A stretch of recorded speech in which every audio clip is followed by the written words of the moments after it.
Good afternoon, dear students. Good afternoon. Good afternoon, good afternoon. So, dear students, today at our lesson we will speak about audio-linguistic method. Audiolingual method. So for this, I prepared a PowerPoint presentation for you. Now I will share and we will work together with you with this presentation. So, audiolinguistic and communicative method. Pay attention, communicative method. So very interesting topic for our lesson. What is audiolinguistic method? Pay attention to this writing. Do not think, just repeat, repeat, repeat. Why should we repeat more and more and more? So now we will see and we will learn and we will discuss together with you. So the audiolingual method consists of teaching a new language through reading a dialogue or text. Pay attention, reading a dialogue or text. So when we read a text, the others will listen, the others will hear, yeah? In this way, they will improve their listening comprehension, yeah? And in this way, they may obtain a new language. They may learn better. So through reading a dialogue or text and carrying out drills associated with it. According to this method, learning a language consists of getting to know its grammar and practicing its rules through different types of drills until habits in the new language are formed and speech becomes spontaneous. Through listening, imitating, and performing controlled tasks, students acquire a new form of verbal behavior.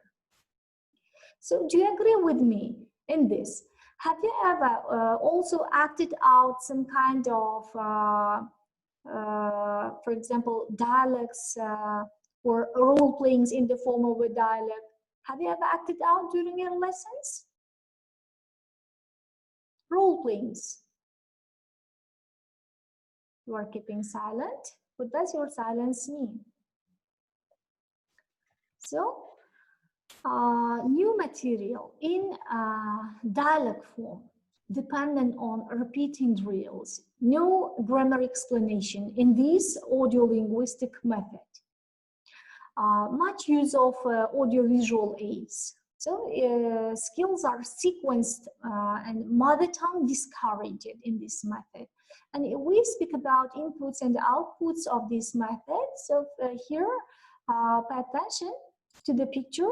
So listening is input here and speaking is output. Or reading is input and writing is output.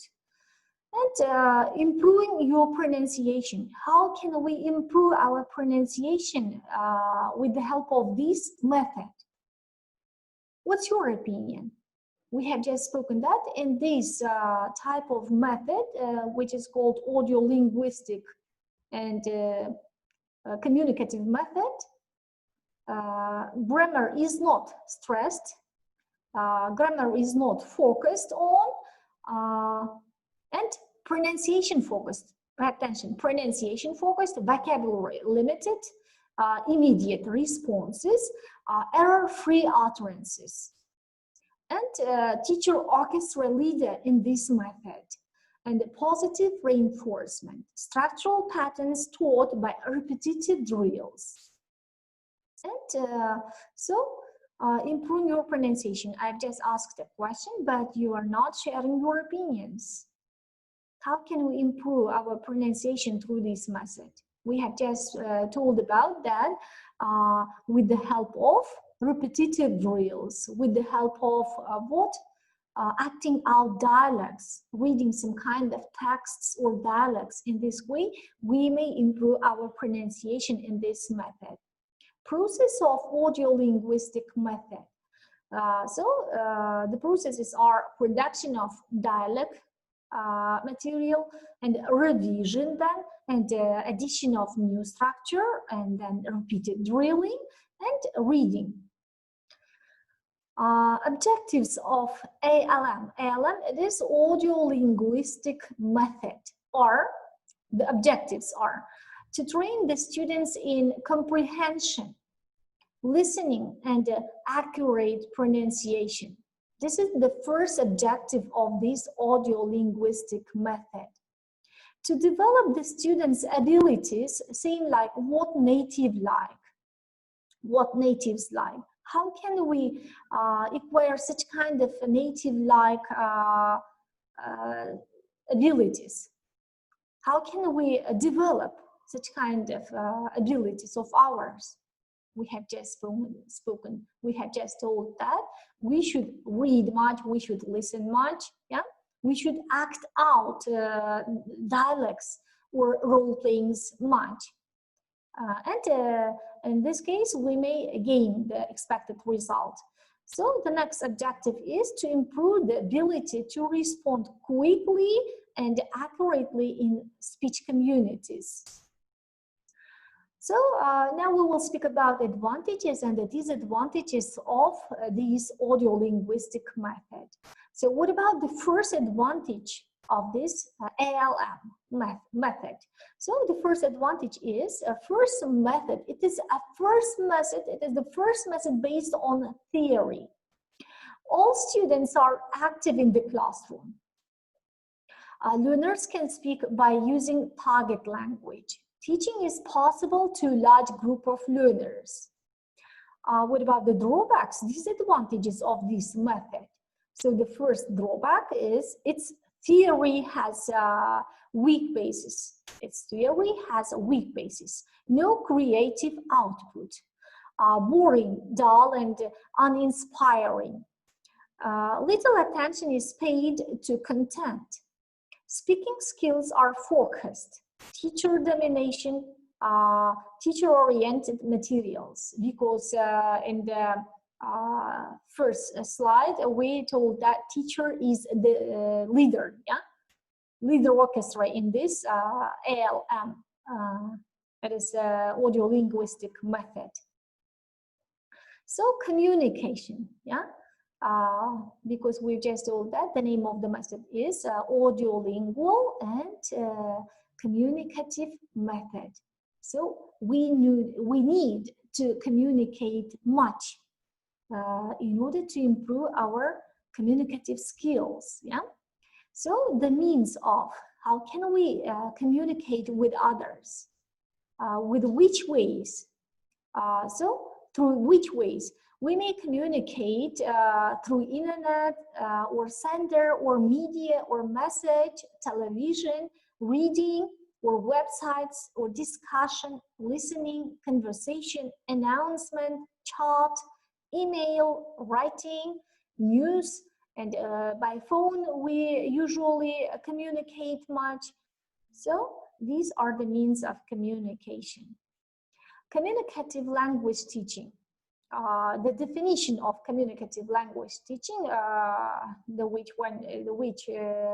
abbreviation is CLT. Yeah. Communicative language teaching is a set of principles about teaching, including recommendations about method and syllabus, where the focus is on meaningful communication, not structure, use, not usage. In this approach, students are given tasks to accomplish using language instead of studying the language. The features of communicative language teaching. So it is focused on meaning. It focuses on meaning. Communicative competence is the desired goal in this method. So learner-centered one. Not teacher-centered, but learner-centered one. Fluency is the primary goal.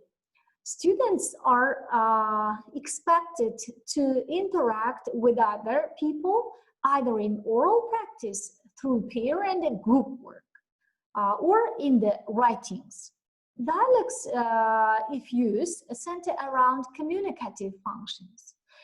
Intrinsic motivation will spring from an interest in what is being communicated by the language. So it's a task-based one.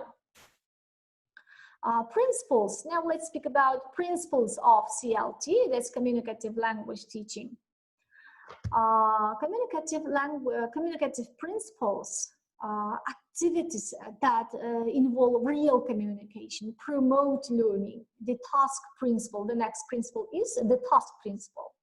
Activities in which language is used to carry out meaningful tasks promote learning. The meaningfulness principle, this is the third principle of this method. Language that is meaningful to the learner supports the learning process. So now, again, we will speak about advantages and the disadvantages. We will compare here. In this slide, we will compare advantages and disadvantages.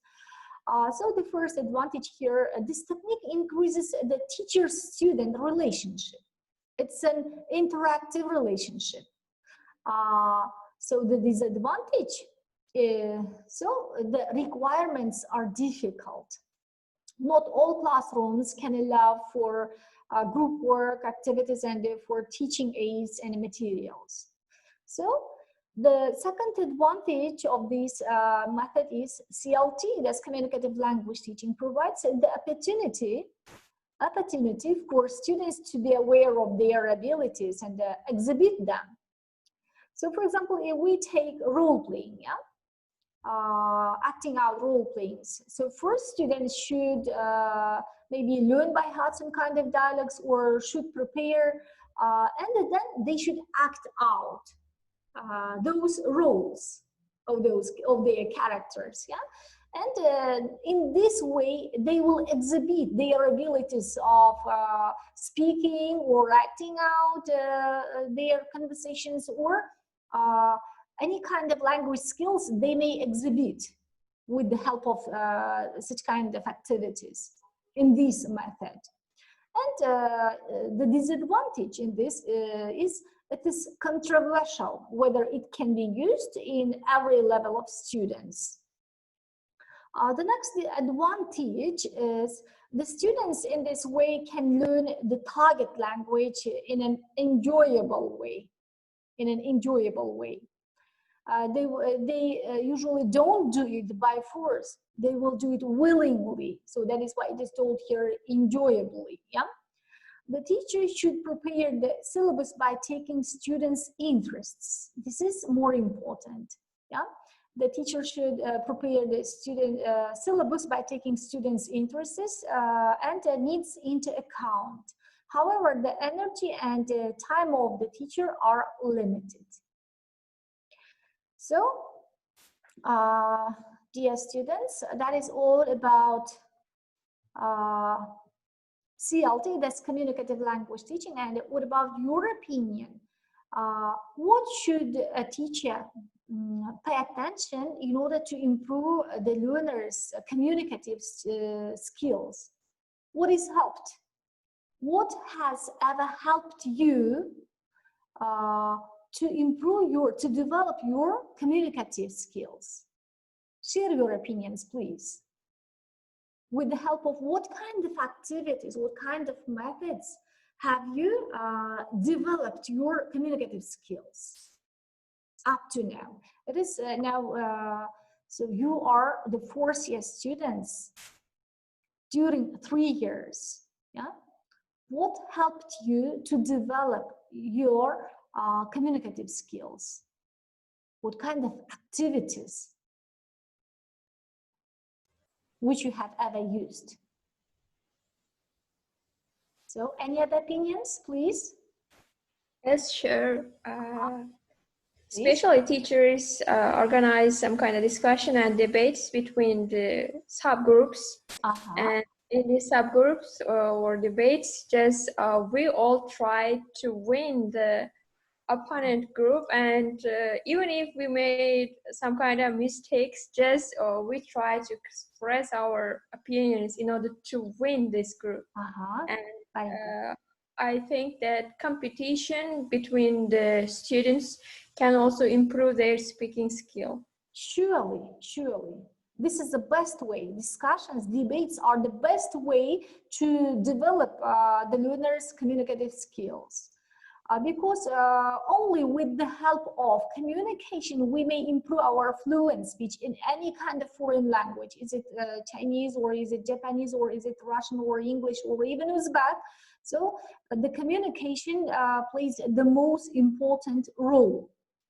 Yeah, without communication, there is no any fluent speech in no any foreign language. Yeah, not only foreign language, even our mother tongue. Yeah, cannot be improved.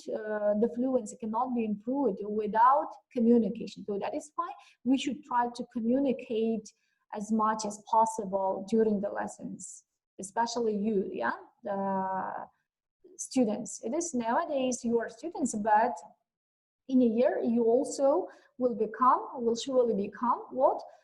Teachers. So that is why you should pay attention, you should take it into consideration. So that is why in your future career you should try to use such kind of activities which you have just told, yeah, debates and conversation or discussions, yeah, or dialogues or role playings will surely help any kind of learners to improve their what?